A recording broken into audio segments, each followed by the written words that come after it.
नमस्ते। Joy ride learning stories में आपका हार्दिक स्वागत है। आज हम आपके लिए लेकर आए हैं श्री विश्वंभर नाथ शर्मा कौशिक जी की प्रसिद्ध और भावनात्मक कहानी ताई। ये कहानी आपको एक अलग ही दुनिया में ले जाएगी, जहां भावनाएं जीवंत हो उठती हैं। अगर हमारी कहानियां आपके मन को छूती हैं तो कृपया हमारे चैनल को सब्सक्राइब करें, वीडियो को लाइक करें और अपने विचार हमें कमेंट में बताएं। आपका समर्थन हमें प्रेरित करता है कि हम आपके लिए और भी सुंदर कहानियां लाते रहें। तो आइए इस अनमोल सफर की शुरुआत करें। ताऊ जी, हमें रेलगाड़ी ला दोगे? कहता हुआ एक पंचवर्षीय बालक बाबू रामजी दास की ओर दौड़ा।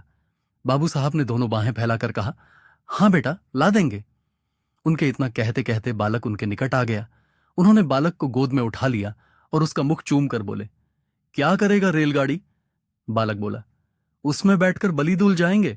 हम बी जाएंगे, चुन्नी को बी ले जाएंगे, बाबूजी को नहीं ले जाएंगे। हमें रेलगाड़ी नहीं ला देते। ताऊ जी, तुम ला दोगे तो तुम्हें ले जाएंगे। बाबू, और किससे ले जाएगा? बालक दम भर सोचकर बोला, बच्छौल, किसी को नहीं ले जाएंगे। पास ही बाबू रामजीदास की अर्धांगिनी बैठी थीं। बाबू साहब ने उनकी ओर इशारा करके कहा, और अपनी ताई को नहीं ले जाएगा? बालक कुछ देर तक अपनी ताई की ओर देखता रहा। ताई जी उस समय कुछ चिढ़ी हुई सी बैठी थीं। बालक को उनके मुख का वह भाव अच्छा न लगा, अतएव वह बोला, ताई को नहीं ले जाएंगे। ताई जी सुपारी काटती हुई बोली, अपने ताऊ जी ही को ले जा, मेरे ऊपर दया रख। ताई ने यह बात बड़ी रूखाई के साथ कही। बालक ताई के शुष्क व्यवहार को तुरंत ताड़ गया। बाबू साहब ने फिर पूछा, ताई को क्यों नहीं ले जाएगा? बालक, ताई हमें प्यार नहीं करती। बाबू, जो प्यार करे तो ले जाएगा। बालक को इसमें कुछ संदेह था। ताई के भाव देखकर उसे यह आशा नहीं थी कि वह प्यार करेंगी। इससे बालक मौन रहा। बाबू साहब ने फिर पूछा, क्यों रे बोलता नहीं? ताई प्यार करें तो रेल पर बिठाकर ले जाएगा। बालक ने ताऊ जी को प्रसन्न करने के लिए केवल सिर हिलाकर स्वीकार कर लिया, परंतु मुख से कुछ नहीं कहा। बाबू साहब उसे अपनी अर्धांगिनी के पास ले जाकर उनसे बोले, लो, इसे प्यार कर लो तो तुम्हें ले जाएगा। परंतु बच्चे की ताई श्रीमती रामेश्वरी को पति की यह चुगलबाजी अच्छी न लगी। वह तुनक कर बोली, तुम ही रेल पर बैठकर जाओ, मुझे नहीं जाना है। बाबू साहब ने रामेश्वरी की बात पर ध्यान नहीं दिया। बच्चे को उनकी गोद में बैठाने की चेष्टा करते हुए बोले, प्यार नहीं करोगी तो फिर रेल में नहीं बिठावेगा। क्यों रे मनोहर? मनोहर ने ताऊ की बात का उत्तर नहीं दिया। उधर ताई ने मनोहर को अपनी गोद से ढकेल दिया। मनोहर नीचे गिर पड़ा। शरीर में तो चोट नहीं लगी, पर हृदय में चोट लगी। बालक रो पड़ा। बाबू साहब ने बालक को गोद में उठा लिया, चुमकार पुचकार कर चुप किया और तत्पश्चात उसे कुछ पैसा तथा रेलगाड़ी ला देने का वचन देकर छोड़ दिया। बालक मनोहर भयपूर्ण दृष्टि से अपनी ताई की ओर ताकता हुआ उस स्थान से चला गया। मनोहर के चले जाने पर बाबू रामजीदास रामेश्वरी से बोले, तुम्हारा यह कैसा व्यवहार है? बच्चे को ढकेल दिया, जो उसे चोट लग जाती तो? रामेश्वरी मुंह मटकाकर बोली, लग जाती तो अच्छा होता। क्यों मेरी खोपड़ी पर लादे देते थे? आप ही मेरे ऊपर डालते थे और आप ही अब ऐसी बातें करते हैं। बाबू साहब कुड़कर बोले, इसी को खोपड़ी पर लादना कहते हैं रामेश्वरी, और किससे कहते हैं? तुम्हें तो अपने आगे और किसी का दुख सुख सूझता ही नहीं। न जाने कब किसका जी कैसा होता है। तुम्हें उन बातों की कोई परवाह ही नहीं, अपनी चुहल से काम है। बाबू, बच्चों की प्यारी प्यारी बातें सुनकर तो चाहे जैसा जी हो प्रसन्न हो जाता है, मगर तुम्हारा हृदय न जाने किस धातु का बना हुआ है। रामेश्वरी, तुम्हारा हो जाता होगा और होने को होता है, मगर वैसा बच्चा भी तो हो। पराये धन से भी कहीं घर भरता है। बाबू साहब कुछ देर चुप रहकर बोले, यदि अपना सगा भतीजा भी पराया धन कहां जा सकता है, तो फिर मैं नहीं समझता कि अपना धन किसे कहेंगे। रामेश्वरी कुछ उत्तेजित होकर बोली, बातें बनाना बहुत आसान है। तुम्हारा भतीजा है, तुम चाहे जो समझो, पर मुझे ये बातें अच्छी नहीं लगती। हमारे भाग्य ही फूटे हैं, नहीं तो ये दिन काहे को देखने पड़ते। तुम्हारा चलन तो दुनिया से निराला है। आदमी संतान के लिए न जाने क्या क्या करते हैं, पूजा पाठ करते हैं, व्रत रखते हैं, पर तुम्हें इन बातों से क्या काम? रात दिन भाई भतीजों में मग्न रहते हो। बाबू साहब के मुख पर घृणा का भाव झलक आया। उन्होंने कहा, पूजा पाठ व्रत सब ढकोसला है। जो वस्तु भाग्य में नहीं, वह पूजा पाठ से कभी प्राप्त नहीं हो सकती। मेरा तो यह अटल विश्वास है। श्रीमती जी कुछ कुछ रुआं से स्वर में बोली। इसी विश्वास ने सब चौपट कर रखा है। ऐसे ही विश्वास पर सब बैठ जाए तो काम कैसे चले? सब विश्वास पर ही ना बैठे रहें। आदमी काहे को किसी बात के लिए चेष्टा करे? बाबू साहब ने सोचा कि मूर्ख स्त्री के मुंह लगना ठीक नहीं, अतः वह स्त्री की बात का कुछ उत्तर न देकर वहां से टल गए। बाबू रामजीदास धनी आदमी हैं, कपड़े की आढ़त का काम करते हैं, लेन देन भी है। इनसे एक छोटा भाई है, उसका नाम है कृष्णदास। दोनों भाइयों का परिवार एक में ही है। बाबू रामदास जी की आयु 35 के लगभग है और छोटे भाई कृष्णदास की आयु 21 के लगभग। रामजीदास निस्संतान है। कृष्णदास की 2 संतानें रिपासबा सल्तानस्मा है। एक पुत्र वही पुत्र जिससे पाठक परिचित हो चुके हैं और एक कन्या है। कन्या की वह 2 वर्ष के लगभग है। रामजीदास अपने छोटे भाई और उनकी संतान पर बड़ा स्नेह रखते हैं, ऐसा स्नेह कि उसके प्रभाव से उन्हें अपनी संतानहीनता कभी खटकती ही नहीं। छोटे भाई की संतान को अपनी संतान समझते हैं। दोनों बच्चे भी रामदास से इतने हिले हैं कि उन्हें अपने पिता से भी अधिक समझते हैं। परंतु रामजीदास की पत्नी रामेश्वरी को अपनी संतानहीनता का बड़ा दुख है। वह दिन रात संतान ही के सोच में घुली रहती है। छोटे भाई की संतान पर पति का प्रेम उनकी आंखों में कांटे की तरह खटकता है। रात के भोजन इत्यादि से निवृत्त होकर रामजीदास शैया पर लेटे शीतल और मंद वायु का आनंद ले रहे हैं। पास ही दूसरी शैया पर रामेश्वरी हथेली पर सिर रखे किसी चिंता में डूबी हुई थी। दोनों बच्चे अभी बाबू साहब के पास से उठकर अपनी मां के पास गए थे। बाबू साहब ने अपनी स्त्री की ओर करवट लेकर कहा, आज तुमने मनोहर को बुरी तरह ढकेला था कि मुझे अब तक उसका दुख है। कभी कभी तो तुम्हारा व्यवहार अमानुषिक हो उठता है। रामेश्वरी बोली, तुम्ही ने मुझे ऐसा बना रखा है। उस दिन उस पंडित ने कहा कि हम दोनों के जन्म पत्र में संतान का जोग है और उपाय करने से संतान हो सकती है। उसने उपाय भी बताए थे, पर तुमने उनमें से एक भी उपाय करके ना देखा। बस तुम तो इन्हीं दोनों में मग्न हो। तुम्हारी इस बात से रात दिन मेरा कलेजा सुलगता रहता है। आदमी उपाय तो करके देखता है, फिर होना न होना भगवान के अधीन है। बाबू साहब हंसकर बोले, तुम्हारी जैसी सीधी स्त्री भी क्या कहूं। तुम इन ज्योतिषियों की बातों पर विश्वास करती हो जो दुनिया भर के झूठे और धूर्त हैं। झूठ बोलने ही की रोटियां खाते हैं। रामेश्वरी तुनक कर बोली, तुम्हें तो सारा संसार झूठा ही दिखाई पड़ता है। ये पोथी पुराण भी सब झूठे हैं। पंडित कुछ अपनी तरफ से बनाकर तो कहते नहीं हैं। शास्त्र में जो लिखा है वही वे भी कहते हैं। वह झूठा है तो वे भी झूठे हैं। अंग्रेजी क्या पढ़ी, अपने आगे किसी को गिनते ही नहीं। जो बातें बाप दादे के जमाने से चली आई हैं उन्हें भी झूठा बताते हैं। बाबू साहब, तुम बात तो समझती नहीं, अपनी ही ओटे जाती हो। मैं यह नहीं कह सकता कि ज्योतिष शास्त्र झूठा है। संभव है वह सच्चा हो, परंतु ज्योतिषियों में अधिकांश झूठे होते हैं। उन्हें ज्योतिष का पूर्ण ज्ञान तो होता नहीं। 2-1 छोटी मोटी पुस्तकें पढ़कर ज्योतिषी बन बैठते हैं और लोगों को ठगते फिरते हैं। ऐसी दशा में उनकी बातों पर कैसे विश्वास किया जा सकता है? रामेश्वरी, सब झूठे ही हैं, तुम ही एक बड़े सच्चे हो। अच्छा, एक बात पूछती हूं, भला तुम्हारे जी में संतान का मुख देखने की इच्छा क्या कभी नहीं होती? इस बार रामेश्वरी ने बाबू साहब के हृदय का कोमल स्थान पकड़ा। वह कुछ देर चुप रहे, तत्पश्चात एक लंबी सांस लेकर बोले, भला ऐसा कौन मनुष्य होगा जिसके हृदय में संतान का मुख देखने की इच्छा न हो? परंतु क्या किया जाए, जब नहीं है और न होने की कोई आशा ही है, तब उसके लिए व्यर्थ चिंता करने से क्या लाभ? इसके सिवा जो बात अपनी संतान से होती वही भाई की संतान से हो भी रही है। जितना स्नेह अपनी पर होता उतना ही इन पर भी है। जो आनंद उसकी बाल क्रीड़ा से आता वही इनकी क्रीड़ा से भी आ रहा है। फिर नहीं समझता कि चिंता क्यों की जाए। रामेश्वरी कुढ़कर बोली, तुम्हारी समझ को मैं क्या कहूं, इसी से तो रात दिन जला करती हूं। भला तो ये बताओ कि तुम्हारे पीछे क्या इन्हीं से तुम्हारा नाम चलेगा? बाबू साहब हंसकर बोले, अरे तुम भी कहां की क्षुद्र बातें ला रही।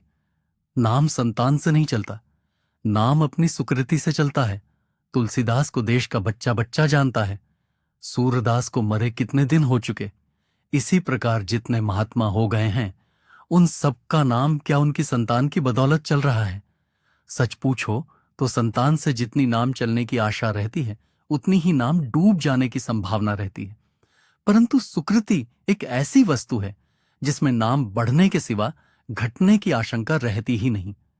हमारे शहर में राय गिरधारी लाल कितने नामी थे, उनके संतान कहाँ हैं? पर उनकी धर्मशाला और अनाथालय से उनका नाम अब तक चला आ रहा है, अभी न जाने कितने दिनों तक चला जाएगा। रामेश्वरी, शास्त्र में लिखा है जिसके पुत्र नहीं होता उनकी मुक्ति नहीं होती। बाबू, मुक्ति पर मुझे विश्वास नहीं। मुक्ति है किस चिड़िया का नाम? यदि मुक्ति होना भी मान लिया जाए, वो यह कैसे माना जा सकता है कि सब पुत्र वालों की मुक्ति हो ही जाती है? मुक्ति का भी क्या सहज उपाय है? ये जितने पुत्र वाले हैं सभी को तो मुक्ति हो जाती होगी। रामेश्वरी निरुत्तर होकर बोली, अब तुमसे कौन बकवास करे? तुम तो अपने सामने किसी को मानते ही नहीं। मनुष्य का हृदय बड़ा ममत्व प्रेमी है। कैसी ही उपयोगी और कितनी ही सुंदर वस्तु क्यों न हो, जब तक मनुष्य उसको पराई समझता है तब तक उससे प्रेम नहीं करता। किंतु भद्दी से भद्दी और बिल्कुल काम में न आने वाली वस्तु को यदि मनुष्य अपनी समझता है तो उससे प्रेम करता है।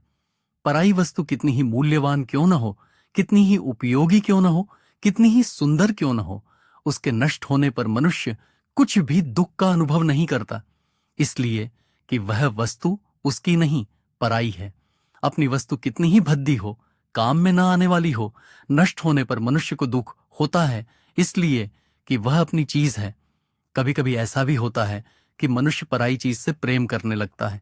ऐसी दशा में भी जब तक मनुष्य उस वस्तु को अपना बनाकर नहीं छोड़ता अथवा हृदय में ये विचार नहीं कर लेता कि वह वस्तु मेरी है, तब तक उसे संतोष नहीं होता। ममत्व से प्रेम उत्पन्न होता है और प्रेम से ममत्व। इन दोनों का साथ चोली दामन का सा है, ये कभी पृथक नहीं किए जा सकते।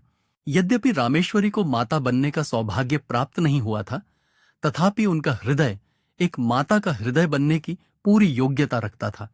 उनके हृदय में वे गुण विद्यमान तथा अंतर्निहित थे जो एक माता के हृदय में होते हैं, परंतु उसका विकास नहीं हुआ था। उनका हृदय उस भूमि की तरह था जिसमें बीज तो पड़ा हुआ है, पर उसको सींच कर और इस प्रकार बीज को प्रस्फुटित करके भूमि के ऊपर लाने वाला कोई नहीं। इसीलिए उनका हृदय उन बच्चों की ओर खिंचता तो था, परंतु जब उन्हें ध्यान आता था कि ये बच्चे मेरे नहीं दूसरे के हैं, तब उनके हृदय में उनके प्रति द्वेष उत्पन्न होता था, घृणा पैदा होती थी। विशेषकर उस समय उनके द्वेष की मात्रा और भी बढ़ जाती थी जब वह यह देखती थी कि उनके पतिदेव उन बच्चों पर प्राण देते हैं जो उनके रामेश्वरी के नहीं हैं। शाम का समय था। रामेश्वरी खुली छत पर बैठी हवा खा रही थी। पास उनकी देवरानी भी बैठी थी। दोनों बच्चे छत पर दौड़ दौड़कर खेल रहे थे।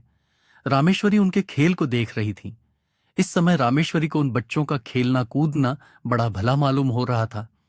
हवा में उड़ते हुए उनके बाल कमल की तरह खिले, उनके नन्हे नन्हे मुख, उनकी प्यारी प्यारी तोतली बातें, उनका चिल्लाना, भागना, लौट जाना इत्यादि क्रीड़ाएं उसके हृदय को शीतल कर रही थीं।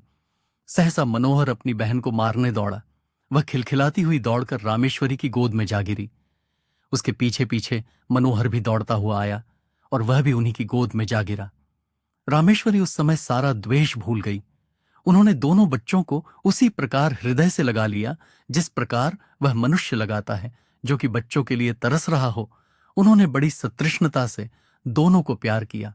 उस समय यदि कोई अपरिचित मनुष्य उन्हें देखता तो उसे यह विश्वास होता कि रामेश्वरी उन बच्चों की माता है। दोनों बच्चे बड़ी देर तक उनकी गोद में खेलते रहे। सहसा उसी समय किसी के आने की आहट पाकर बच्चों की माता वहां से उठकर चली गई। मनोहर, ले रेलगाड़ी, कहते हुए बाबू रामजीदास छत पर आए। उनका स्वर सुनते ही दोनों बच्चे रामेश्वरी की गोद से तड़प कर निकल भागे। रामजीदास ने पहले दोनों को खूब प्यार किया, फिर बैठकर रेलगाड़ी दिखाने लगे। इधर रामेश्वरी की नींद टूटी। पति को बच्चों में मग्न होते देखकर उनकी भौहें तन गईं। बच्चों के प्रति हृदय में फिर वही घृणा और द्वेष भाव जाग उठा। बच्चों को रेलगाड़ी देकर बाबू साहब रामेश्वरी के पास आए और मुस्कुराकर बोले, आज तो तुम बच्चों को बड़ा प्यार कर रही थी। इससे मालूम होता है कि तुम्हारे हृदय में भी उनके प्रति कुछ प्रेम अवश्य है। रामेश्वरी को पति की यह बात बहुत बुरी लगी। उन्हें अपनी कमजोरी पर बड़ा दुख हुआ। केवल दुख ही नहीं, अपने ऊपर क्रोध भी आया। वह दुख और क्रोध पति के उक्त वाक्य से और भी बढ़ गया।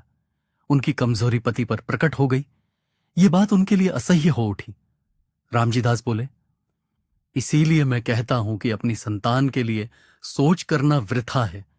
यदि तुम इनसे प्रेम करने लगो तो तुम्हें ये ही अपनी संतान प्रतीत होने लगेंगे। मुझे इस बात से प्रसन्नता है कि तुम इनसे स्नेह करना सीख रही हो। ये बात बाबू साहब ने नितांत हृदय से कही थी, परंतु रामेश्वरी को इसमें व्यंग की तीक्ष्ण गंध मालूम हुई। उन्होंने कुढ़कर मन में कहा, इन्हें मौत भी नहीं आती, मर जाई, पाप कटे। आठों पहर आंखों के सामने रहने से प्यार को जी ललचा ही उठता है। इनके मारे कलेजा और भी जला करता है। बाबू साहब ने पत्नी को मौन देखकर कहा, अब झेंपने से क्या लाभ? अपने प्रेम को छिपाने की चेष्टा करना व्यर्थ है, छिपाने की आवश्यकता भी नहीं। रामेश्वरी जल भुनकर बोली, मुझे क्या पड़ी है जो मैं प्रेम करूंगी? तुम्ही को मुबारक रहे। निगोड़े आप ही आके घुसते हैं। एक घर में रहने में कभी कभी हंसना बोलना पड़ता ही है। अभी परसों जरा यूं ही ढकेल दिया, उस पर तुमने सैकड़ों बातें सुनाई। संकट में प्राण है, न यों चैन न वों चैन। बाबू साहब को पत्नी के वाक्य सुनकर बड़ा क्रोध आया। उन्होंने कर्कश स्वर में कहा, न जाने कैसे हृदय की स्त्री है। अभी अच्छी खासी बैठी बच्चों से प्यार कर रही थी, मेरे आते ही गिरगिट की तरह रंग बदलने लगी। अपनी इच्छा से चाहे जो करे, पर मेरे कहने से बल्लियां उछलती है। न जाने मेरी बातों में कौन सा विष घुला रहता है। यदि मेरा कहना ही बुरा मालूम होता है तो न कहा करूंगा, पर इतना याद रखो कि अब कभी इनके विषय में निगोड़े सिगोड़े इत्यादि अपशब्द निकाले तो अच्छा ना होगा। तुमसे मुझे ये बच्चे कहीं अधिक प्यारे हैं। रामेश्वरी ने इसका कोई उत्तर न दिया। अपने क्षोभ तथा क्रोध को वे आंखों द्वारा निकालने लगीं। जैसे बाबू रामजीदास का स्नेह दोनों बच्चों पर बढ़ता जाता था, वैसे ही वैसे रामेश्वरी के द्वेष और घृणा की मात्रा भी बढ़ती जाती थी। प्राय बच्चों के पीछे पति पत्नी में कहासुनी हो जाती थी और रामेश्वरी को पति के कटु वचन सुनने पड़ते थे।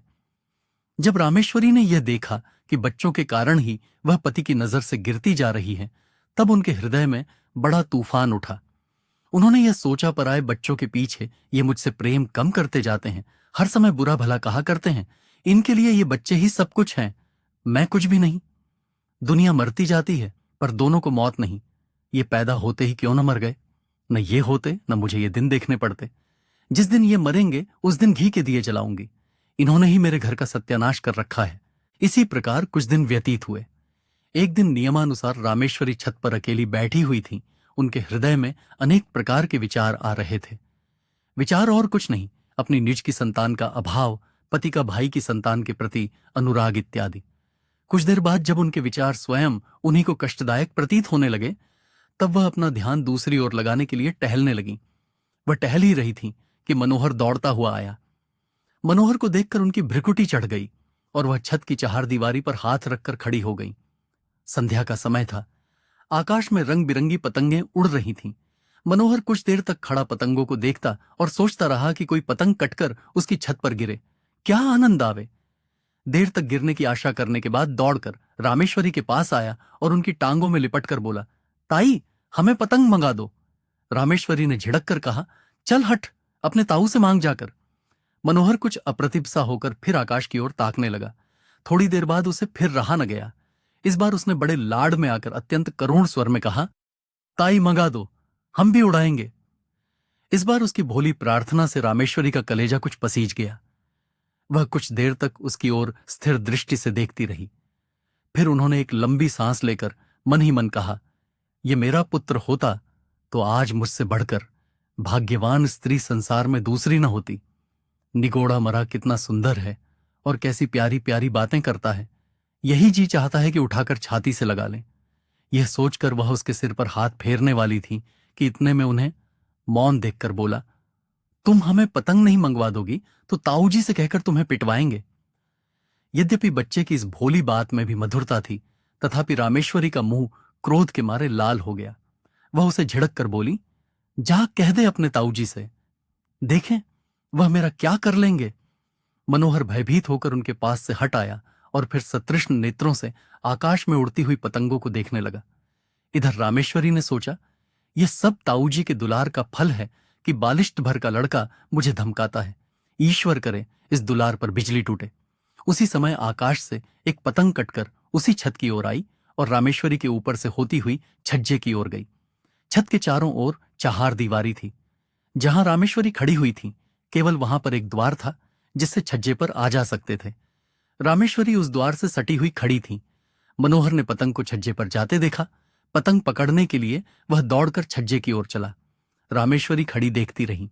मनोहर उसके पास से होकर छज्जे पर चला गया और उसे 2 फीट की दूरी पर खड़ा होकर पतंग को देखने लगा। पतंग छज्जे पर से होती हुई नीचे घर के आंगन में जा गिरी। एक पैर छज्जे की मुंडेर पर रखकर मनोहर ने नीचे आंगन में झांका और पतंग को आंगन में गिरते देख वह प्रसन्नता के मारे फूला न समाया। वह नीचे जाने के लिए शीघ्रता से घूमा, परंतु घूमते समय मुंहडेर पर से उसका पैर फिसल गया। वह नीचे की ओर चला। नीचे जाते जाते उसके दोनों हाथों में मुंहडेर आ गई। वह उसे पकड़कर लटक गया और रामेश्वरी की ओर देखकर चिल्लाया, ताई! रामेश्वरी ने धड़कते हुए हृदय से इस घटना को देखा। उनके मन में आया कि अच्छा है, मरने दो, सदा का पाप कट जाएगा। यही सोचकर वह एक क्षण रुकी। इधर मनोहर के हाथ मुंहडेर पर से फिसलने लगे। वह अत्यंत भय तथा करुण नेत्रों से रामेश्वरी की ओर देखकर चिल्लाया, अरे ताई! रामेश्वरी की आंखें मनोहर की आंखों से जा मिली। मनोहर की वह करुण दृष्टि देखकर रामेश्वरी का कलेजा मुंह में आ गया। उन्होंने व्याकुल होकर मनोहर को पकड़ने के लिए अपना हाथ बढ़ाया। उनका हाथ मनोहर के हाथ तक पहुंचा ही कि मनोहर के हाथ से मुंहडेर छूट गई। वह नीचे आ गिरा।